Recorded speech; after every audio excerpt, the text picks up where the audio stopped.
Welcome to the second video in the series on inverse trig functions. In this video, we're going to be looking at the derivatives of the inverse trig functions. We're going to derive the formulas for the derivative of arcsine, arccosine, and arctangent. We're going to work some examples using the chain rule.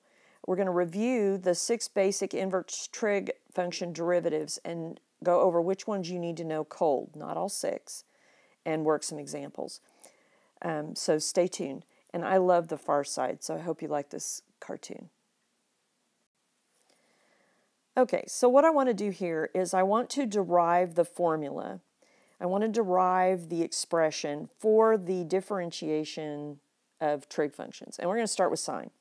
So let's review a little bit of notation, right? We remember from our use of inverses before that we define g of x to be the inverse of x.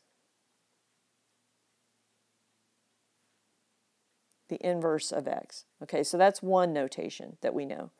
We also know that this is the composition function, right? So it's the derivative of f of g of x.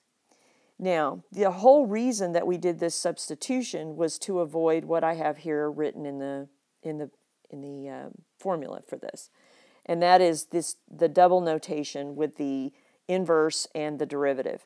And also what I wanted to remind you here was that if you write f inverse this way, it means the same thing as arc f, arc of a function, arc, arc. And so I'm going to switch notations over here because what I want to do to derive the formula is I want to replace every f everywhere with sine. Okay? With sine, and that says sin, but I'm going to have some angles there, but it's going to be sine. All right, so if I do that, I'm going to change colors. I'm replacing this function right here. I'm replacing this equation. Everywhere there's an f, I want sine. So this is going to be f inverse, so arcsine, okay, the derivative of arcsine of x equals 1 over, f is sine, so the derivative of sine of g of x. Well, what's g of x? That's f inverse. So I'm going to put arc sine of x and close it.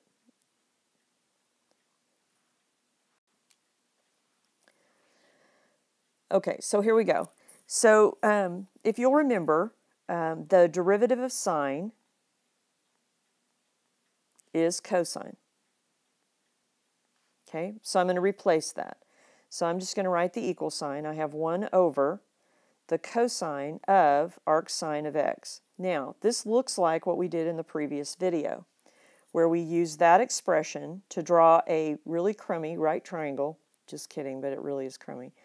And then I know that I'm going to use this arcsine of x to draw in the ratio on the triangle, so it's going to be opposite over hypotenuse. And then the third side is going to be the hypotenuse squared minus the leg squared. So this expression, the cosine of this ratio, is going to be equal to 1 over the square root of 1 minus x squared. And that's going to be equal to the derivative of the inverse of sine of x. Okay, so we can use the same technique then to find the derivative of arccosine and the derivative of arctangent. Okay, and so to do that, remember that if I'm going to find the derivative of arccosine, that's 1 over, replacing f everywhere with cosine, would be the derivative of cosine of arccosine of x, arccosine of x. Right? And remember that the derivative of cosine is negative sine.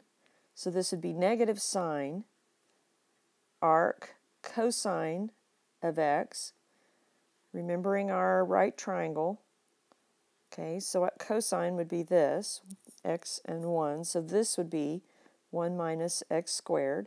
So this is going to be equal to negative sine, which is the negative of the square root of 1 minus x squared. And that is the derivative of the inverse of cosine. All right, and that's what that looks like. And then for arctangent, same deal. 1 over the derivative of tangent, arctangent of x, right?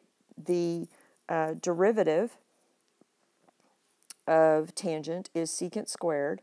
So 1 over secant squared arctangent of x. Draw another triangle. Okay, and then arctangent is going to be x over 1. So the hypotenuse is going to be 1 plus x squared. Okay, so this is going to be the secant of this, remember, is going to be hypotenuse over adjacent. So that's going to be 1 over secant squared, and then the ratio is square root of 1 plus x squared. Well, the square root of something squared is just what's underneath. So arctangent is going to be 1 over 1 plus x squared, no square root. Okay, so we derived the sine, inverse cosine, and inverse tangent. What we did not do, however, was derive inverse secant. But we could have done it with the same methodology, and if you're challenged to do that, I would encourage you to do it. But one thing I wanted you to notice is that if you look at the formulas in this column and then you compare them to this one, you notice that they're exactly the same except they have a negative in front of them in this column. Okay, so even though we derived these three, the only ones you really need to know are these. Because if you're taking the inverse cosine, you just use the formula for inverse sine, right? If you're trying to do inverse cosine, you just use the inverse, the formula for it, and then put a negative in front of it. Same for cotangent and cosecant. So these are the three we need to know, and these are the three we're going to use, no matter what we are given over here. So let's do some examples. Now, I wanted to remind you of the chain rule. And so these are the same functions that we saw on the previous screen, just using u instead of x, because I wanted you to notice that u, right, so if this is 2x for u, then this u would be a 2x, and this u prime would be 2. All right, so all of these functions, the sine, tangent, and secant, and then the negative versions, which are over here, use u in there. And so that's what the examples are going to be like as we go through. All right, so here we go, onward to the examples. Okay, so what we want to do here is take the derivative. We want to take the derivative of y. So we know that y prime is equal to the derivative of arc sine 2x. All right, so this one has a u in it, and the u is 2x. So remember the chain rule. So u prime, or y prime, is going to be equal to 1 over the square root of 1 minus u squared times the derivative of u. Well, u is 2x, the derivative of u is 2. So this is going to be equal to 2 over the square root of 1 minus 4x squared. That's it. Okay, so remember that arctangent, when I take the derivative of this function, y prime is equal to 1 over 1 plus u squared times the derivative of u. So this is going to be y prime equals 1 over 1 plus, this is 3x, so 9x squared times 3.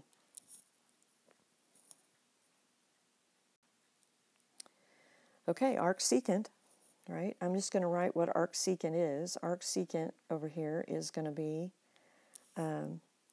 u, the derivative of u, over the absolute value of u times the square root of u squared, can't get it right, minus 1. All right, so do a little bit of preliminary work here. U is e to the 2x So the derivative of u is going to be 2e to the 2x. All right.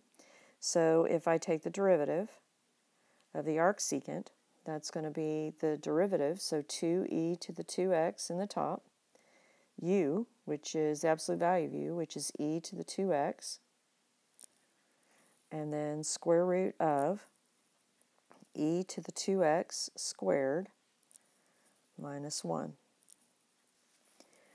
So we can now simplify this function, this expression, this equation.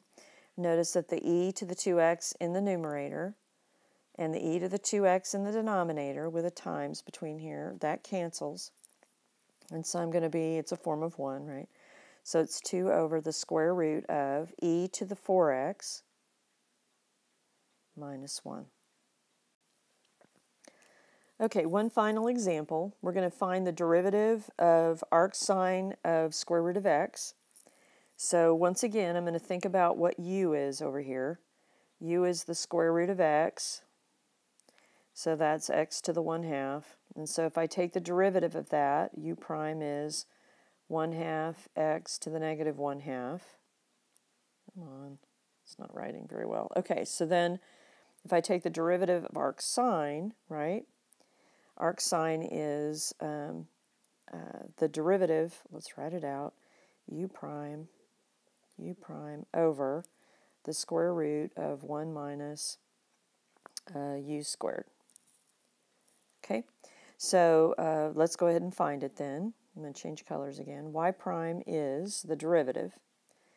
Well, that's 1 over 2 square root of x times the square root of 1 minus the square root of x squared. All right, we're going to do a little bit of simplifying here. I've got 1 over 2 square root of x times the square root of 1 minus x, not squared, 1 minus x. Okay, and then since these are both, not the 2, but the square root of x are both under a radical, I can combine those. So this would be 1 over 2 square root of x times, or minus x squared. And that's my final answer. All right, so these aren't particularly difficult as long as you remember the chain rule and remember what some of the formulas are. Luckily, there's only 3, so if we needed to do one of the ones that we don't memorize, like cosecant or cotangent or cosine, then we could just use those easily by putting a minus in front. All right, so that's all we have for this lesson, and I will see you in class.